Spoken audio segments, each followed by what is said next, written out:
Bismillahirrahmanirrahim. Alhamdulillahilladzi 'allamani bi ulumil ulama'il muwahhidin wal muhaqqiqin wa arsadani ila tariqim mustaqim. Wassalatu wassalamu ala sayyidil wujud wal arwah nabiyyina Muhammadin sallallahu alaihi wasallam alladzi jaa'a bisyari'ah wa tariqah wal haqiqah wal ma'rifah. Wa ala alihi wa sahbihi ajma'in amma ba'du. Subhanaka la ilma lana illa ma 'allamtana innaka antal alimul hakim.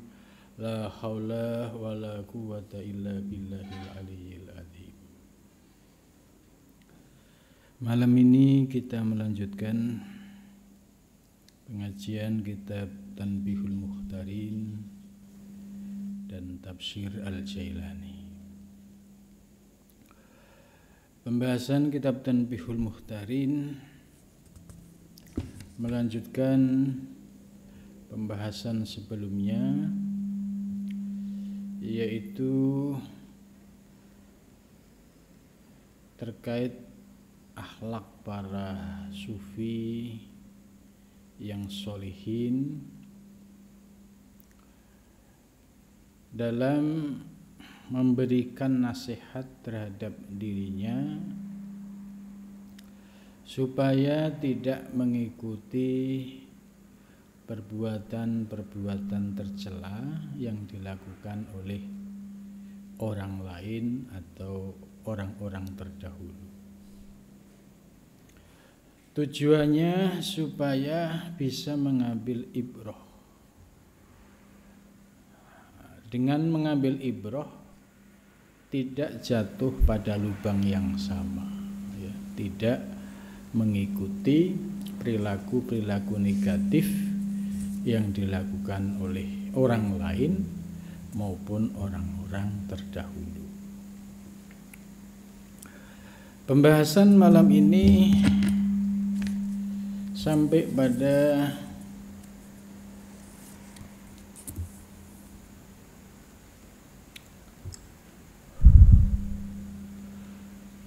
wa kana Yahya bin Mu'ad, ya. Wa kana, dan ada siapa Yahya bin Mu'ad radhiyallahu anhu. Yaqulu, berkata siapa Mu'ad, ajibtu min aqwamin ya'ibuna 'ala sholihin al-mubah walam yu'ibu ala anfusihim ad-dunubal qubbah.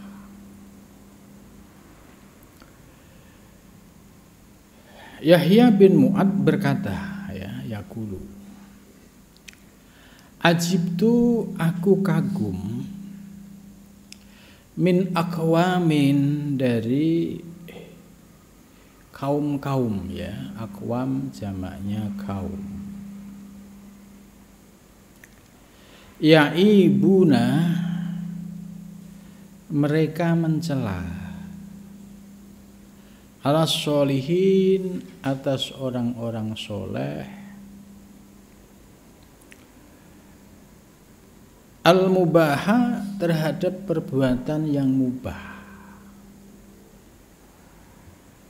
Nah, ini Syekh Yahya bin Mu'ad ini zaman itu, ya, itu menyampaikan kekaguman terhadap orang-orang yang mencela atas perbuatan mubah orang-orang soleh. Jadi tidak sampai pada tingkatan haram. Itu. Ya, contoh termasuk perbuatan mubah kalau zaman sekarang, ya. Ada sholihin, nah, kalau maksudnya ada orang-orang soleh, kemudian ya jalan-jalan ke mall atau pelesiran gitu. Nah, ini kan termasuk sesuatu yang mubah, yang boleh-boleh saja, selama di situ tidak ada ilat atau dalil yang mengharamkan. Al aslu fil asya, ya, al-ibahah. Gitu. Tapi bagi orang yang tidak suka, gitu, itu akan mencela. Itu ulama apaan itu? Kok jalan-jalan ke mall gitu? Kok plesiran? Kok begini? Misalnya contoh lagi, kok nampak mewah gitu misalnya. Karena ini mubah, ya. Sementara orang yang mencela ini walam yaibu, mereka tidak pernah mencela ala anfusihim, atas dirinya. Jadi orang-orang awam yang mencela melihat perbuatan orang-orang soleh, ya, terkait dengan perkara mubah itu dicela, sementara mereka tidak pernah mencela dirinya. Ad-dunuba, yaitu terkait dosa-dosa al-kubah yang buruk. Gitu. Ya, misalnya dia melakukan perbuatan-perbuatan yang diharamkan oleh Allah. Itu tidak pernah menjadi bahan introspeksi untuk dirinya sendiri, sementara orang soleh hanya melakukan yang mubah dicela. Gitu. Ini pada zaman eranya Syekh Yahya bin Mu'ad, ya. Apakah zaman sekarang itu ada terjadi? Ada. Ya, contoh seperti ya, orang mencela orang yang soleh, ya, hanya sekedar misalnya jalan-jalan tadi, atau lagi hanya sekedar merokok misalnya. Ada kiai, ada orang soleh hanya merokok saja. Kan hukum merokok ini ya tergantung, tidak bisa diharamkan secara mutlak. Bisa mubah ya bagi orang yang ya, tidak menjadikan rokok itu madorot, gitu ya. Ini hanya sekedar ya pergaulan iseng, gitu. Itu bisa mubah. Bisa makruh kalau dia merokok itu misalnya efeknya batuk-batuk, terus napasnya sesak, gitu. Terus mengganggu kiri kanan, gitu. Makruh karena ada pihak lain yang terganggu. Ini hukumnya makruh. Kalau haram itu ilatnya apabila ya mandorotnya jauh lebih berat. Misalnya ini oleh dokter dilarang untuk merokok. Kalau merokok nanti paru-parunya semakin parah dan potensi untuk meninggal tinggi, gitu. Karena sudah ada pendapat ahli yaitu dokter, ini jatuhnya haram, gitu. Jadi soal rokok ini hukumnya tergantung dari ilatnya, gitu. Jadi tidak bisa dihukumkan secara mutlak bahwa rokok haram, tidak. Maka jangan sampai pemahaman ilmu kita belum nyampe, ya, kemudian lihat kiai atau tokoh ya sekedar merokok saja kemudian dicela, sementara dia tidak pernah mencela melakukan ghibah. Ghibah itu dosanya lebih parah dari zina, gitu. Jadi orang mudah mencela ya perbuatan mubah seorang ulama yang solih, tapi dia tidak pernah mencela perbuatan dirinya yang melakukan ghibah, namimah, apalagi kemudian dibuat framing untuk menjatuhkan ulama si A si B, gitu. Ini kan sebenarnya dosanya lebih parah. Jadi dosa zina, dosa ghibah itu lebih berat daripada dosa zina. Ini tidak pernah ditaubati dan tidak pernah disadari. Nah, ini kritik Syekh Yahya bin Mu'ad ya terhadap orang-orang sekarang yang istilahnya sedang mengalami proses transisi atau hijrah gitu ya. Baru kenal Islam, baru mau sholat gitu kan. Terus lagi sedang berupaya belajar, nah tiba-tiba lihat seorang kiai ngerokok gitu. Kiai ini soleh alim. Nah, dia mendapatkan pendapat dari gurunya rokok itu haram. Ya. Karena mendapat pandangan dari gurunya haram, akhirnya dia berani mencela kiai tersebut. Nah, kalau dilihat secara utuh, persoalan yang dilakukan oleh kiai tersebut hanya persoalan yang hukumnya ya bisa jadi mubah atau makruh. Tapi dia mencela, ghibah, memfitnah, itu dosanya jauh lebih besar. Tidak pernah disadari dan tidak pernah melakukan introspeksi ke dalam diri. Ini ternyata apa yang terjadi pada eranya Syekh Yahya bin Mu'ad ya, di era medsos itu ada juga orang-orang yang melakukan framing seperti itu. Nah, kalau dia ngaji misalnya, paham ilmunya, ya pasti tidak akan sampai jatuh pada ghibah dan mencela bahkan memfitnah tadi. Fayaru, maka melihat ahadum salah seorang dari mereka yaqau, dia jatuh fil ghibah, di dalam ghibah. Akhirnya dia ngomong sama temannya, oh kiai si itu kok rokok, kiai si itu kok jalan-jalan, oh si kiai itu kok beli mobil, misalnya mobilnya bagus mewah gitu.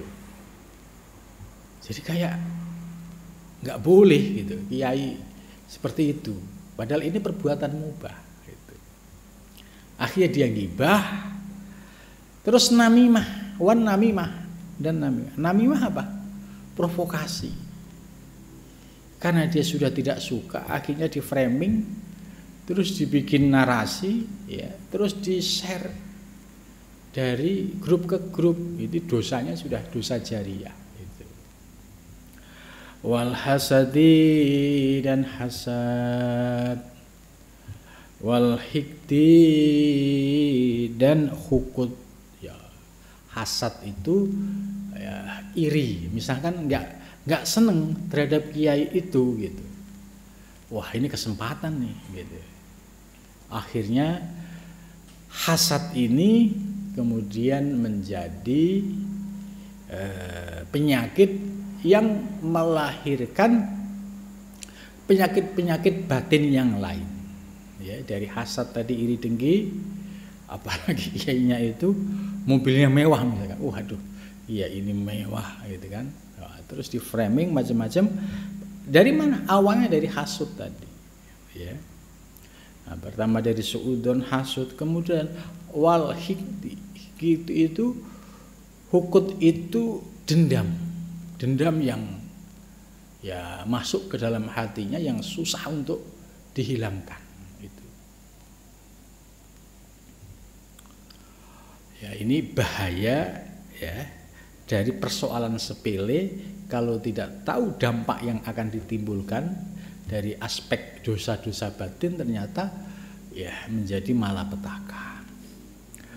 Wal gilli, dan dendam, akhirnya muncul dendam, kebencian yang sudah mengeras, akhirnya muncul dendam, pokoknya dengan si A si B yang dianggap tidak sejalan ya dicaci maki. Ya, ini penyakit-penyakit di era medsos ya. Ini sering kali terjadi seperti ini. Ditambah lagi wal kibri, ya, terus muncul sombong gitu. Sang kiai hanya merokok, itu ngajinya di pesantren bisa 15-20 tahun. Dan tentu ngerti soal hukum-hukum ya di dalam masalah fikih gitu. Sementara yang nyaci maki ini baru sadar ya, terus hijrah, terus ya baru mau sholat gitu, terus baru mau ikut pengajian, nah ketemunya pengajian-pengajian yang satu arah saja, ya kayak melihat TV hitam putih saja. Pokoknya selain ini haram, selain ini bid'ah, selain ini sesat gitu. Ini kan kayak nonton TV hitam putih. Pokoknya selain yang kelompok dia haram, sesat, bid'ah, neraka gitu. Nah, ketemu ustadz yang begini, akhirnya apa? Muncul sombong. Padahal dia baru sadar masuk, istilahnya masuk menjadi orang benar, tapi tidak pernah menyadari muncul penyakit dalam batinnya, yaitu merasa lebih alim dari seorang kiai yang mondoknya itu bisa 15-20 tahun. Hanya persoalan sepele yang sebenarnya dia itu perlu introspeksi ke dalam diri gitu.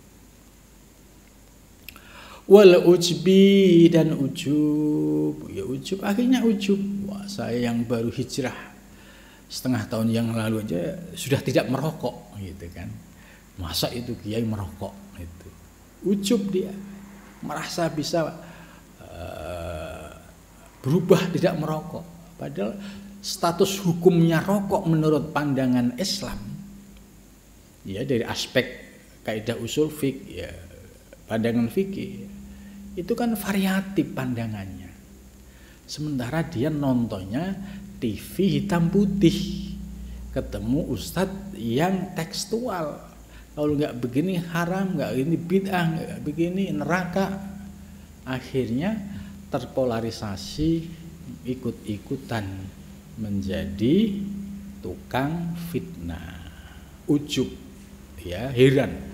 Gua aja yang baru hijrah setengah tahun ya sudah nggak merokok, ya, itu kiai besar merokok. Ya. Ini dampak dari kebodohan, ya. Wala yastaghfiru, dan dia tidak pernah istighfar. Jadi tidak pernah istighfar dengan penyakit ujubnya, dengan penyakit kibirnya, dengan penyakit hukutnya, dengan penyakit hasadnya, dengan penyakit namimah dan ghibah. Tidak pernah bertaubat. Kenapa? Karena dia sudah merasa bersih, suci. Jamaah sholatnya 5 waktu. Sholat kalau sudah jamaah sholat 5 waktu, mudah dijamin neraka oleh Allah. Tidak menyadari bahwa di dalam ibadah ini ada ujub, penyakit batin, ya, mulai dari riya, pamer, ada ujub, heran terhadap diri, ada kibir, sombong, ya. Penyakitnya macam-macam tidak dikenali, ada ghibah, ada namimah, ada hasud, ada hukut gitu. Nah, ini akibat tadi ibarat nonton TV hitam putih, sehingga tidak melihat ajaran Islam yang secara luas, baik meliputi lahir maupun batin. Jadi wala yastaghfiruna min dzalik, ya, boro-boro mau istighfar, ya, merasa suci, merasa alim, bahkan berani mencela kiai yang mondoknya 20 tahun gitu. Sementara dia baru tobat, baru sadar gitu. Ini ya, penyakit zaman sekarang. Ternyata ini berapa abad yang lalu sudah terjadi gitu. Summa yungkiru, kemudian dia ingkar ala sholihin, atas orang-orang soleh. Akhirnya ingkar, saya nggak cocok sama kiai itu. Kenapa? Dia ngerokok gitu. Persoalannya sepele gitu. Summa yungkiru, kemudian dia ingkar ala sholihin, atas orang-orang soleh. Labisa, yang memakai, ya, ahaduhum, salah satu mereka, as-sauba, pakaian al-mubah, yang mubah. Contoh lagi ditambah, ada kiai pakai jin misalnya, pakai celana jin. Celana jin kan hukumnya apa? Kan ini mubah juga. Kan nggak ada hukum haramnya. Yang penting kan nutupin aurat gitu kan. Gitu. Pakai celana jin misalnya. Atau pakai mobil tadi yang mewah gitu. Kan hukumnya mubah juga kalau belum beli sendiri dari harta yang sumbernya halal. Ya, itu. Tapi dia ingkar. Masa kiai pakai jin, ya. Kiai ngerokok gitu. Masa kiai pakai mobil mewah lain. Ini orang bodoh yang seperti ini ya karena kurang ilmunya dia ingkar terhadap kesolehan ya para kiai, para ulama yang mereka benar-benar alim di dalam bidang. Dia hanya melihat sebatas mata dia memandang tanpa memahami kedalaman ilmunya.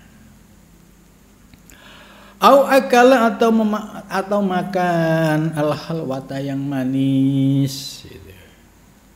Ya, atau makan makanan yang manis, waskro dan gula al-mubah yang sifatnya mubah gitu. Misalnya minum minuman yang mahal tapi makan minuman tersebut halal gitu. Kiai kok minumannya begitu. Itu kan mahal gitu. Wakana dan anda siapa Abu Hamzah. Jadi maksudnya apa yang disampaikan oleh Abu Yahya itu sangat benar sekali sebagai ya kritik ya terhadap orang-orang yang memahami agama Islam ya belum paham seutuhnya, hanya baru sadar kemudian dia ngaji ketemu guru yang ngajinya ibaratnya tadi hitam putih saja. Akhirnya dampaknya muridnya juga ikut-ikutan. Ini haram, ini bid'ah. Padahal tidak ngerti dasar hukum, kaidah-kaidah hukum yang lain. Wa kana dan ada siapa Abu Hamzah Al-Baghdadi ya, dari Baghdad radhiyallahu anhu semoga merindui siapa Allah anhu kepadanya. Yaqulu berkata siapa Abu Hamzah, la tangduru jangan kamu melihat li syukril ammah kepada syukurnya orang umum fil ulama'i pada para ulama idza matu ketika mereka mati. Jadi la tangduru kamu jangan melihat ya terhadap syukurnya orang umum ya kepada para ulama pada saat mati. Walakin duru dan akan tetapi lihatlah ila syukris zuhadi kepada syukurnya orang-orang yang zuhud wal ibadi dan ahli ibadah ya, lahum terhadap mereka. Jadi maksudnya jangan sampai ya kita melihat ya syukurnya ya orang ulama secara umum dan syukurnya ulama yang zuhud. Apa sih perbedaannya? Kalau ulama yang zuhud ya itu ulama yang menjaga hatinya dari mencintai dunia. Jadi hatinya itu disterilkan dari mencintai dunia. Ini ulama zuhad. Bisa jadi ya ulama yang zuhad ini secara lahiriah kaya raya. Tapi semua kekayaan itu tidak masuk di dalam hatinya. Berbeda dengan orang yang umum. Orang yang umum ya, ketika memiliki harta benda yang mewah, rumah mewah, mobil mewah, semua mewah. Kebanyakan kalau orang umum itu masuk juga di dalam hatinya. Kecintaan terhadap materi-materi itu tinggi juga gitu. Karena ada hubul mal, cinta materi, harta dan dunia. Kalau misalnya ada ulama yang satu sisi ya secara tampilan kelihatannya zuhud, ya, kelihatannya ya dia nggak mau mewah-mewahan gitu, ya cukup pakai sandal jepit, pakai sarung satu kemana-mana sehingga sarungnya itu sudah mulai luntur gitu, bajunya juga sama lecek gitu. Ini ulama, orang pintar.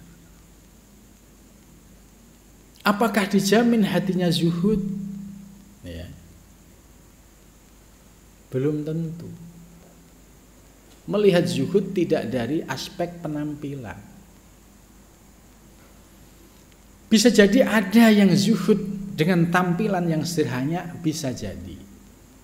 Tapi tidak menutup kemungkinan ya sufi yang muhakkikin itu zuhudnya bisa jadi secara lahiriah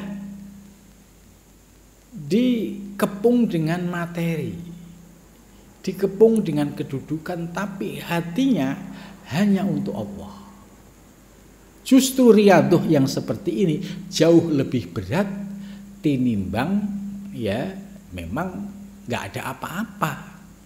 Kalau nggak punya apa-apa, nggak ada apa-apa, untuk zuhud itu ya relatif gampang karena nggak ada yang menggoda di dalam hatinya. Tapi kalau orang yang posisinya secara materi ya itu berlimpah, kemudian hatinya zuhud, ini yang istimewa. Jadi maksud dari perkataan makalah di atas ya, bahwa dalam melihat zuhud seseorang itu tidak bisa dilihat hanya sekedar dari tampilan fisik. Oh itu beliau sederhana, begini. Nggak bisa ukuran zuhud dilihat dari tampilan fisik. Kalau tanda-tanda iya. Gitu. Nah, begitu juga melihat tampilan kiai yang agak ya keren, mewah, gitu, bonafit. Terus lantas kita nuduh, oh itu kiai kubutun, ya nggak bisa juga.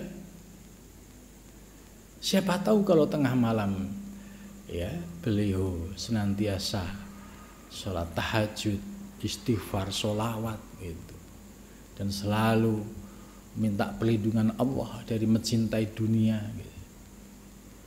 Jadi ukuran zuhud nggak bisa dilihat dari physically. Karena zuhud ini gerakan hati. Maka di zaman Syekh Sazili itu dikenal sebagai ulama yang perlente, yang kaya raya. Semua itu serba mewah. Suatu hari datang ke seorang guru sufi. Guru sufi ya temannya. Terus setelah kunjungan itu muridnya bertanya, "Wahai guru, itu katanya sufi besar, tapi kok semua serba mewah?" Ya pada zaman itu disebut mewah. Terus kiainya, gurunya memberikan nasihat.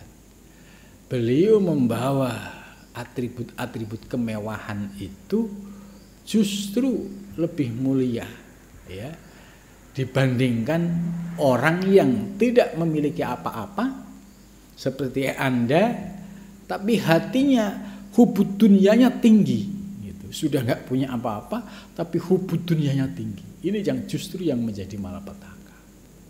Jadi tidak bisa menilai ya orang yang alim, alamah hanya dari tampilan fisik. Bisa jadi kita ketipu gitulah. Yang paling baik itu adalah lihatlah ke dalam diri, untuk melihat apakah diri kita ini sudah zuhud atau belum, atau masih nafsu duniawinya masih tinggi itu. Waqala, dan berkata siapa Soleh al-mari yauman, pada suatu hari, man atmanu qur'al bab yusiku ayyaftakalah, man barang siapa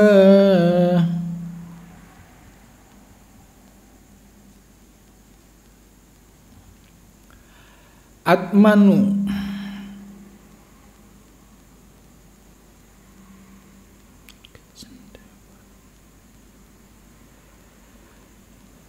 yang dapat qur'al babi itu mengetuk pintu.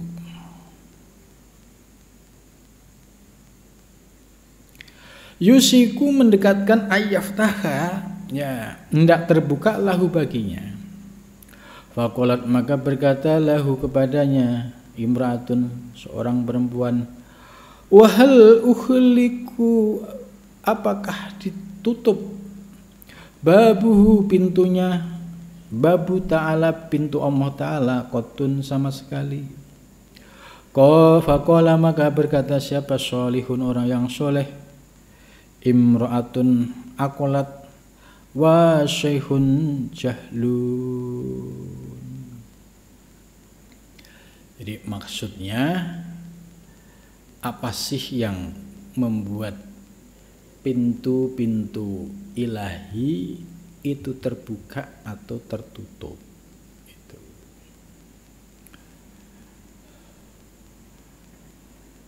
Kemudian faqala soleh, orang yang soleh menjawab,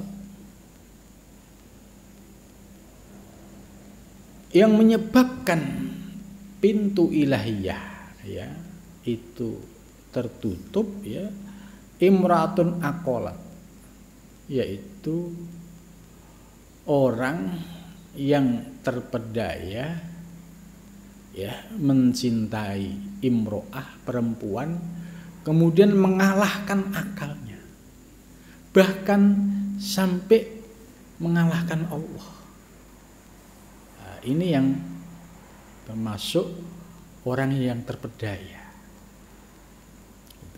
Yang kedua adalah wasaikhun jahlun. Dia ngaku syekh, ngaku guru itu. Tapi jahlun, ilmunya enggak ada. Pakaiannya sih pakaian syekh kan gampang gitu kan. Asal pakai udeng-udeng, pakai sorban, pakai jubah gitu. Terus lesannya astaghfirullah, subhanallah itu. Sama tasbih, itu dari tampilan fisik orang melihat, oh itu orang alim, itu syekh itu. Ditambah cium tangan gitu kan. Lah ini yang berbahaya. Kalau dia mengaku sebagai seorang syekh lantas ilmunya tidak ada, ini juga menjadi penyebab, ya, tersesatnya banyak orang, apalagi dia dijadikan sebagai guru.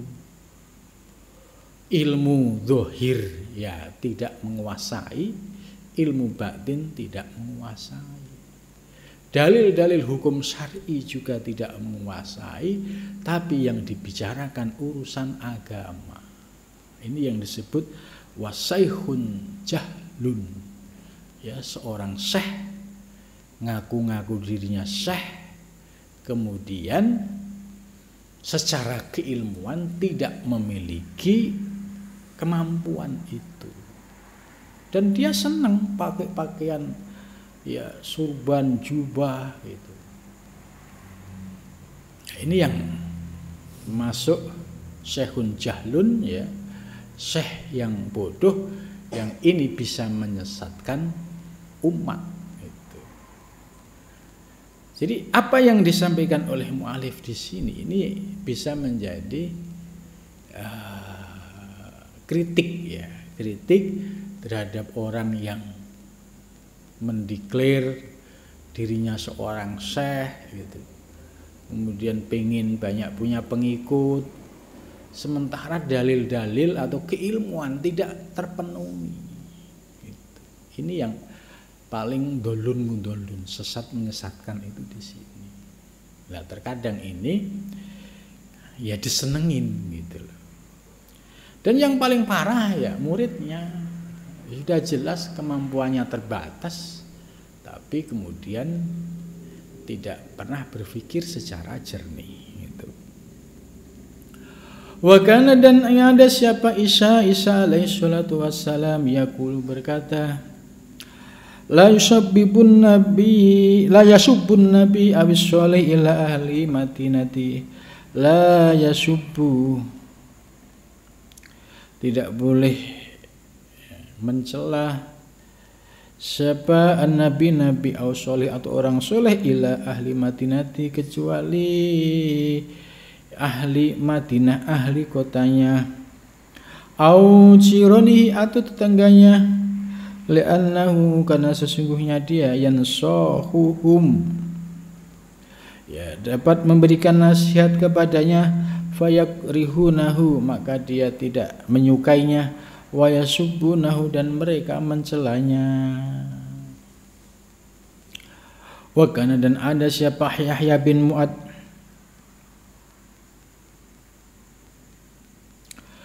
yaqulu, berkata, inda ra'aita, apabila kamu melihat al-alima, orang alim, fi makanin, pada satu tempat, minal amakini, dari beberapa tempat, allati tajri, yang dia tinggal, bihi, pada tempat, fala ta'jal, maka jangan buru-buru, bilaumi, dengan mencela.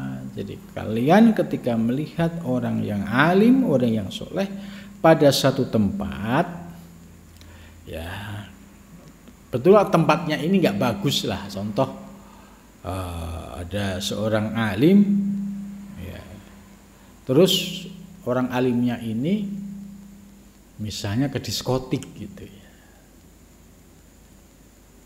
Nah, fala ta'jal bilahum, jangan mudah menghukum, mencela. Oh, itu kiai kok masa ke tempat-tempat begituan gitu. Ini oleh Syekh Yahya bin Mu'ad, fala ta'jal, jangan buru-buru. Farubbama kana, maka tatkala ada a'daru minka, a'daru, yaitu ada alasan, minka, darimu, fi hudurihi, pada kehadirannya.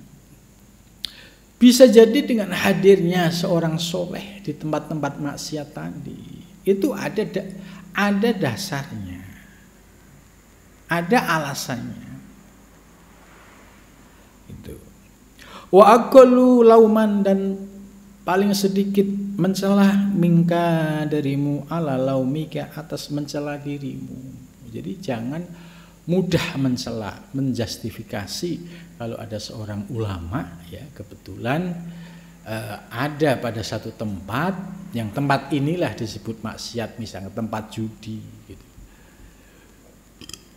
Itu kalau orang yang berilmu pasti punya dalil, punya alasan, ya. Nah, bahkan kalau ada orang berdakwah di tempat judi, pelacuran, itu juga sudah banyak, ya, seperti cerita Gusmi, ya, dan tokoh-tokoh yang lain juga sama, ya. Dakwahnya itu di tempat-tempat yang seperti itu. Ternyata faktanya, ya, membawa maslahah. Akhirnya banyak orang tobat, banyak orang sadar. Gitu. Nah, menurut Syekh Yahya bin Mu'ad, jangan kagetan kemudian lantas mencela. Itu kiai apaan itu? Mainnya diskotiknya, mainnya tempat itu. Padahal kiai ini diskotik, ya minum-minuman juga enggak, melakukan perbuatan yang fahsya mungkar juga enggak, karena ada tujuan. Bisa jadi di situ ada orang yang akan diselamatkan, ada orang yang ingin mendapatkan hidayah.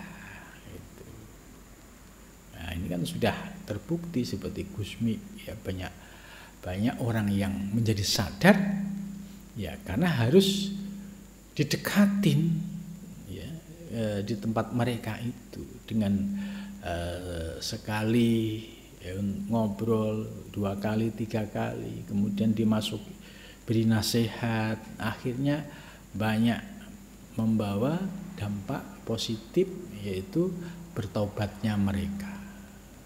Ini ya, dan terjadi di zaman sekarang pun juga ada ulama-ulama yang dakwahnya itu di zona-zona seperti itu. Nah, posisi kita kalau kita nggak mampu seperti itu, ya jangan mencela. Jangan mudah mencela, itu kayak apaan, mainannya diskotik. Dia nggak ngerti dampak maslahahnya ya dari cara yang digunakan oleh kiai tersebut. Jadi ini Syekh Yahya bin Mu'adz ini cukup menarik pendapatnya itu. Jadi mengajak kita untuk selalu melihat ke dalam diri. Misalnya, Anda sudah mengislamkan berapa orang, sementara dia kiai yang kamu tuduh macam-macam itu sudah banyak orang yang masuk Islam ya melalui kiai tersebut, dan banyak orang yang taubat ya dari pemabuk, pezina, ya akhirnya bertobat menjadi orang baik ya karena dakwah kiai tersebut itu. Jadi kalau dibalik tanya, kamu sudah ngapain saja? Nah, akhirnya kan malu. Oh iya, ternyata saya bisanya hanya mencela gitu. Mencela orang luar bisa, mencela kiai bisa, mencela dirinya sendiri nggak pernah. Ini akibat ngajinya tadi ya, ibarat TV hitam putih tok gitu. Qultu, aku berkata, wa sayati, dan bakal datang fi hadal kitab, pada kitab ini, anna minas sholikin, sesungguhnya termasuk orang-orang solih, man, orang la yufarriqu, yang tidak bisa memisahkan, ma'awadi al-ma'asi, tempat-tempat maksiat. Nah, nanti akan ada penjelasan khusus di sini bahwa ada orang-orang solihin yang dakwahnya itu tidak bisa meninggalkan tempat-tempat maksiat. Ini kan dakwah khusus, nggak semua orang bisa. Yashfa'u fi ahliha, ternyata orang tersebut bisa menolong ya orang-orang pada zona maksiat itu, akhirnya menjadi bertaubat, akhirnya menjadi beragama Islam dengan baik. Wa yahutuhum min ayyangzil alaihim bala'an, dan juga dapat menghapuskan dari turunnya bala kepada mereka. Dengan hadirnya orang soleh tadi ke tempat-tempat maksiat tadi, ternyata ada misi, yaitu dakwah, dan akhirnya tempat ini yang seharusnya itu kena bala ya, tapi kemudian diselamatkan oleh Allah Subhanahu wa taala karena ada orang yang ikhlas di dalam berdakwah, sekalipun dakwahnya ini di tempat zona-zona maksiat ini. Gitu. Wala yang bangi, dan tidak boleh al-mubaddaratu ya buru-buru, bil ingkari alaih, dengan ingkar kepadanya.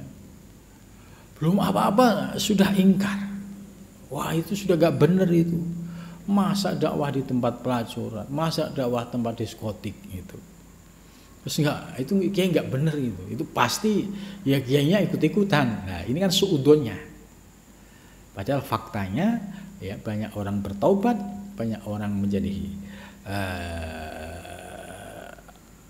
menjadi baik ya karena dakwah kiai yang seperti ini. Jadi tidak boleh buru-buru terus ingkar. Illa ba'dal fasik, kecuali sesudah meneliti gitu loh. Meneliti betul, coba sampai supaya tahu pura-pura dia menjadi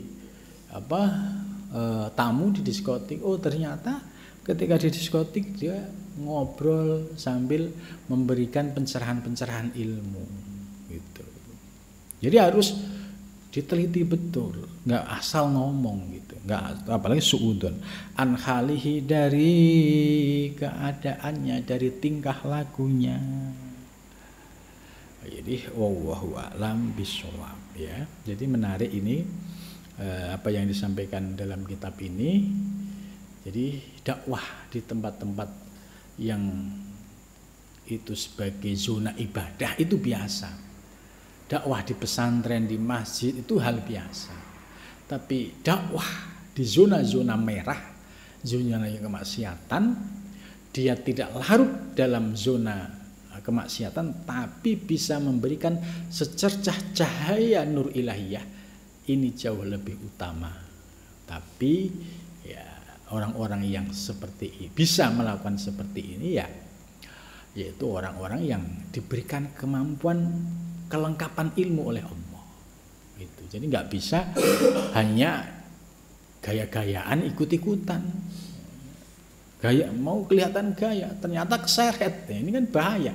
Nafsunya belum bisa menundukkan, akhirnya keseret pada nafsu yang ada pada zona itu.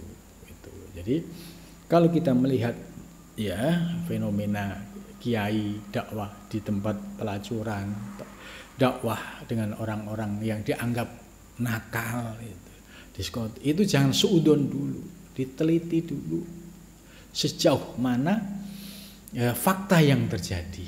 Apakah kiai ini ternyata membawa dampak positif, yaitu bertaubatnya banyak orang, atau tidak. Itu. Setelah itu baru komentar. Itu jangan sampai kita nggak tahu, hanya suudon, kemudian apalagi kemudian iri dengki, bahaya sekali. Gitu dah. Sampai sini dulu. Wa alam bisawab.